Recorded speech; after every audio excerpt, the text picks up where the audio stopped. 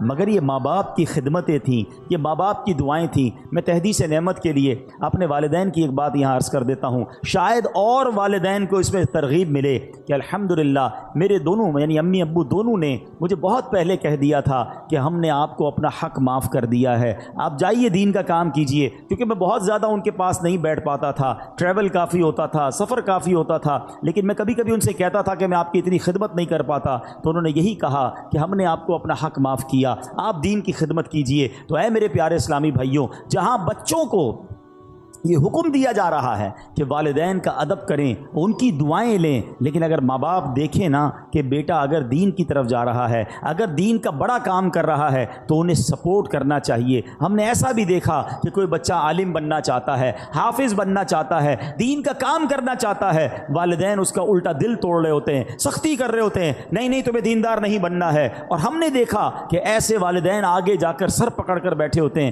کیونکہ جب بچے کو دین سے آپ روکتے ہیں تو وہ دنیا میں ایسے غرق ہو جاتا ہے کہ بعض اوقات بری لائن میں پڑ جاتا ہے، غلط کاموں میں پڑ جاتا ہے، اور ماں باپ اس کے بعد سر پکڑ کے رو رہے ہوتے، دیندار بننا چاہتا تھا، میں نے دیندار نہ بنایا۔ دیکھو دیندار اور دنیا دار کی مثال سمجھ لو، یہ میں سب کے لیے نہیں کہتا مگر میجورٹی ایسا ہوتا ہے، ایک بار پھر ریپیٹ کر رہا ہوں، سب کو یہ لاگو نہیں ہوتا ہے مگر اکثریت پر یہ ضرور لاگو ہوتا ہے کہ جب بھی بچہ دنیا میں ترقی کرتا ہے نا، دنیا کو کوئی بڑا افسر بن جائے، دنیا میں جناب کوئی بڑی ڈگری لے لے، دنیا میں کوئی بڑا مقام لے لے، تو بعض اوقات ماں باپ ڈرتے ہیں کہ بچے کو کوئی بات بری نہ لگ جائے. بات کرتے میں ماں باپ کو ڈر لگ رہا ہوتا کیونکہ بڑا افسر بن گیا, بڑا سیٹھ بن گیا, بڑا جناب جاگیردار بن گیا, اس نے بڑی ڈگریاں لے لی ہیں. یہ ہے دنیا دار کی ترقی کا نتیجہ. اور اگر بیٹا دین میں ترقی کر جائے نا, عالم بن جائے, مفتی بن جائے, دین کا مبلغ بن جائے, تو اکثریت یہ ہوتی ہے کہ بچہ ڈرتا ہے کہ ماں باپ کو برا نہ لگ جائے. فرق ہے نا. وہ اتنا بڑا مفتی بھی ہوگا کیونکہ اس نے قرآن پڑھا ہے, اس نے حدیث پڑھی ہے کہ ماں باپ راضی ہیں تو رب راضی ہے, ماں باپ ناراض ہیں تو رب بھی ناراض ہو جائے گا. ماں باپ اگر بد دعا دے دیں تو اس میں کیا بیڑا غرق ہو جاتا ہے. اچھا, بعض اوقات گناہ گار مقبول بارگاہ الہی ہو جاتا ہے, ولی بن جاتا ہے ماں باپ کی دعا سے. اور اگر ماں باپ بد دعا دے دیں تو اللہ کی بارگاہ کا مقبول یا نیک بندہ جو ہے نا, وہ بھی کس طرح پھنس جاتا ہے. جریج ایک شخصیت ہیں, نہایت نیک اور اللہ عز و جل کا مقبول بندہ تھا. کبھی اللہ عز و جل اپنے پیاروں کو بھی آزمائش میں ڈالتا ہے, جیسے جریج کو آزمائش میں ڈالا. جریج کی بارگاہ الہی میں مقبولیت کا اندازہ اس بات سے لگائیے کہ آپ نے دودھ پیتے بچے کو ہاتھ لگایا, وہ بول اٹھا اور آپ کے بے گناہ ہونے کی گواہی دی. یہ تو آپ کی روشن کرامت تھی, لیکن ہوا کیا تھا, واقعہ کیا ہوا تھا, آپ ذرا یہ سمجھیے گا. یہ حدیث پاک ہے, حضرت ابو ہریرہ رضی اللہ تعالیٰ عنہ سے روایت ہے کہ نبی پاک علیہ الصلوۃ والسلام نے فرمایا, جھولے میں دودھ پیتے بچوں میں 3 لوگوں نے کلام کیا. حضرت عیسیٰ علیہ السلام, نمبر 2 جریج کے متعلق ایک بچے نے کلام کیا. آقا فرماتے ہیں کہ وہ جریج کون تھا؟ ایک عبادت گزار شخص تھا, اس نے ایک عبادت گاہ بنائی ہوئی تھی جس میں وہ رہتا تھا. ایک دن ماں اس کے پاس آئی اور اس وقت وہ نماز پڑھ رہا تھا. ماں نے کہا, اے جریج, نماز کے دوران پکارا. تو آپ نے کہا کہ ایک طرف میری ماں ہے, ایک طرف نماز ہے, میں کیا کروں؟ نماز جاری رکھی, ماں چلی گئی. دوبارہ اگلے دن ماں آئی, پھر نماز پڑھ رہا تھا. ماں نے پکارا, اے جریج. پوچھا, سوچا ایک طرف تو اللہ کی نماز ہے, پروردگار کی عبادت ہے, دوسری طرف ماں ہے. نماز جاری رکھی, ماں کا دل ٹوٹا, ماں نے اسے بد دعا دی. ماں نے کہا کہ اے اللہ, اس کو اس وقت تک موت نہ دینا جب تک کسی بری عورت کا یہ سامنا نہ کر لے. اب کیا ہوا؟ تو بنی اسرائیل کے لوگ آپس میں جریج کی عبادت کا بڑا ذکر کرتے تھے. ایک بد کردار حسین و جمیل عورت, جو بری عورت تھی, اس نے بنی اسرائیل سے کہا, اگر تم کہو تو میں اس کو اپنے فطرے میں پھنسا لیتی ہوں. پھر وہ عورت جریج کے پاس آئی, جریج نے اس کی طرف کوئی توجہ نہیں دی. وہ عورت اس چرواہے کے پاس آئی جو جریج کی عبادت کے پاس ہی رہتا تھا. اس بدبخت نے اس عورت کے ساتھ غلط کام کیا. اب اس عورت کے یہاں جب بچہ ہوا تو یہ جا کر اس نے الزام لگایا کہ یہ بچہ جریج کا ہے. لوگ جریج کی عبادت گاہ پر گئے اور اس کو نکالا, مارنا پیٹنا شروع کر دیا کہ تو بڑی عبادت گزار بنتا تھا, یہ تجھ پر اتنا بڑا الزام. اب جریج نے کہا, مسئلہ کیا ہے؟ کہا, یہ عورت کہتی تو نے غلط کام کیا, یہ بچہ تیرا ہے. جریج نے کہا, پہلے مجھے ٹھہرو, نماز پڑھنے دو. 2 رکعت نماز پڑھی اور بچے کے پاس آیا, اس کے پیٹ میں انگلی چبو کر دریافت کیا, اے لڑکے تمہارا باپ کون ہے؟ اس نے کہا, یہ چرواہا میرا باپ ہے. لوگوں نے آگے بڑھ کر اب جریج کو بوسہ دیا, معافی مانگی, بولے ہم آپ کو سونے کی ایک عبادت گاہ تعمیر کر دیتے ہیں. جریج نے جواب دیا, نہیں, تم دوبارہ مٹی سے ہی تعمیر کر دو, جیسے پہلے میری عبادت گاہ تھی ویسا ہی بنا دو. نبی پاک نے واقعہ سنایا. باتیں سیکھنے کو کیا ملی کہ ماں کا دل دکھایا تو آزمائش آئی نا. جو ماں نے کہا ایسا ہوا. یہ تو ٹھیک ہے کہ اللہ پاک نے اس کو آزمائش سے نکال دیا, لیکن ماں باپ کا دل کبھی نہیں دکھانا. ہاں, کتنا ہی تمہارا بڑا مرتبہ ہوا نا, اور ماں باپ ناراض ہو گئے تو بہت بڑی مشکل میں آ جائیں گے. اسی طرح زمخشری, یہ معتزلیوں کا بڑا عالم ہے, جنہوں نے کتابیں پڑھی ہیں وہ جانتے ہیں کہ اس کی ٹانگ کٹ گئی. لوگوں کے پوچھنے سے کہ کیسے ہوا تو کہا, یہ میری ماں کی بد دعا کا نتیجہ ہے. کہا, معاملہ کیا ہے؟ کہا, بچپن میں ایک چڑیا میں نے پکڑی تھی اور اس کی ٹانگ ڈوری سے باندھ دی. اتفاق سے وہ میرے ہاتھ سے چھوٹ کر دیوار میں گھس گئی. اب جب میں اسے کھینچتا تھا تو ظاہر ہے اس کی ٹانگ تو باہر آ رہی تھی, چڑیا نہیں آ رہی تھی. تو میں نے ڈوری زور سے پکڑ کر کھینچی تو اس کی ٹانگ ہی باہر آ گئی. چڑیا اندر ہی رہ گئی, ٹانگ اس کی باہر آ گئی. میری ماں نے جب یہ دردناک منظر دیکھا تو بے ساختہ میری ماں کی زبان سے نکلا کہ جس طرح تم نے اس کا پاؤں کاٹا ہے, اللہ تیرا پاؤں بھی کاٹے. حالانکہ وہ اس زمانے کا عالم تھا. وہ کہتا ہے, بس میں بخارا کے سفر پر گیا علم سیکھنے. سفر کے دوران میں گر پڑا, ٹانگ پر شدید چوٹ آئی. ٹانگ کا زخم ایسا بگڑا کہ آخر مجھے اپنی ٹانگ کٹوانا ہی پڑی. یہ یاد رکھنا.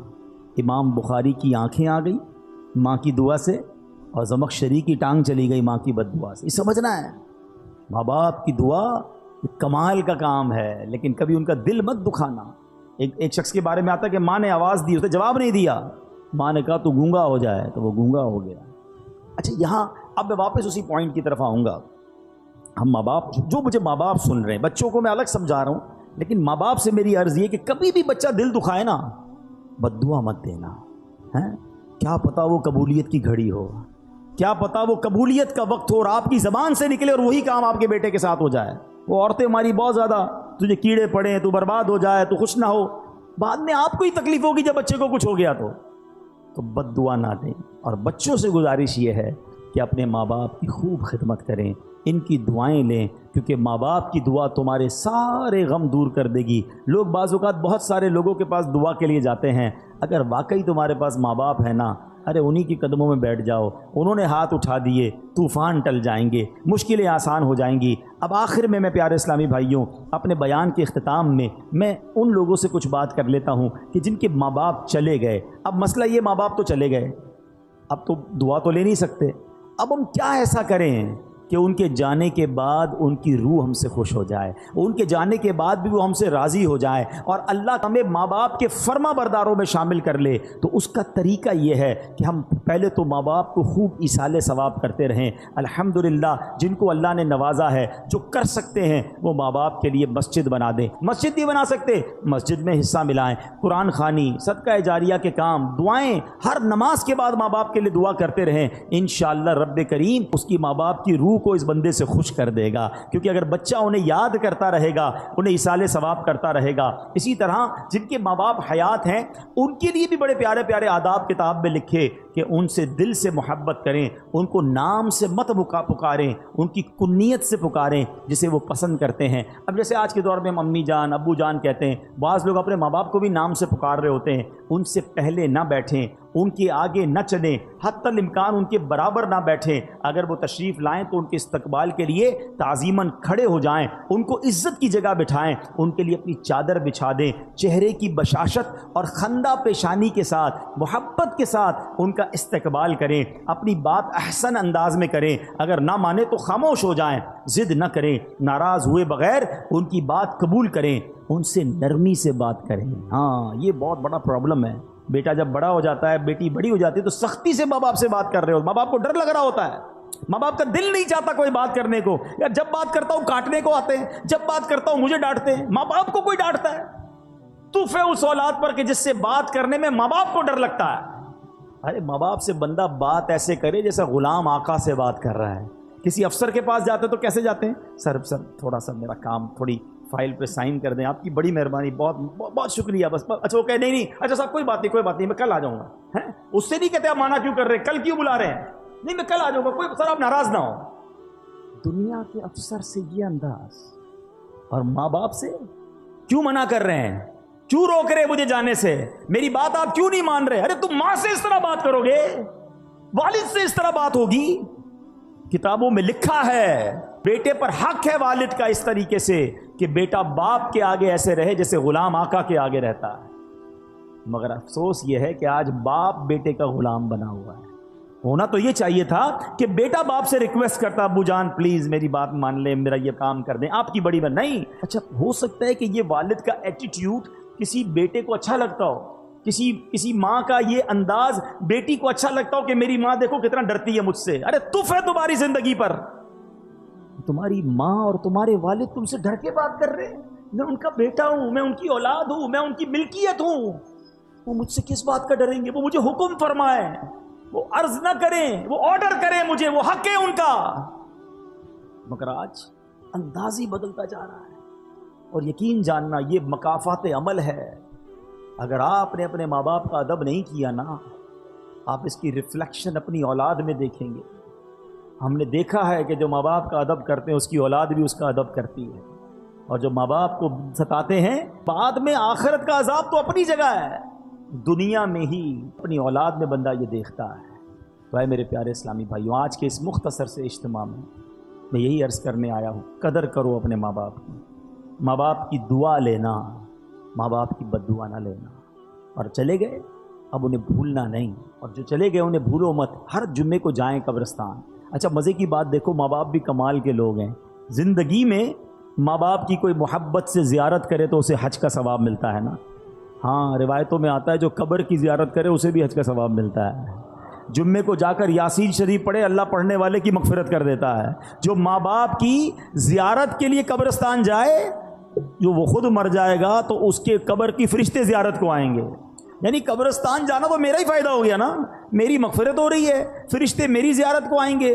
تو ماں باپ کمال ہیں یار، رحمتوں کا منبع ہیں، زندہ رہیں تو بھی کرم ان کی مہربانیاں ہیں، اور چلے جائیں تو قبر پہ جاؤ تو پھر بھی بیڑا پار ہو جاتا ہے۔ تمام لوگ اپنے ماں باپ کی فکر کریں، قدر کریں، چلے گئے تو ان کو خوب ایصال ثواب کریں۔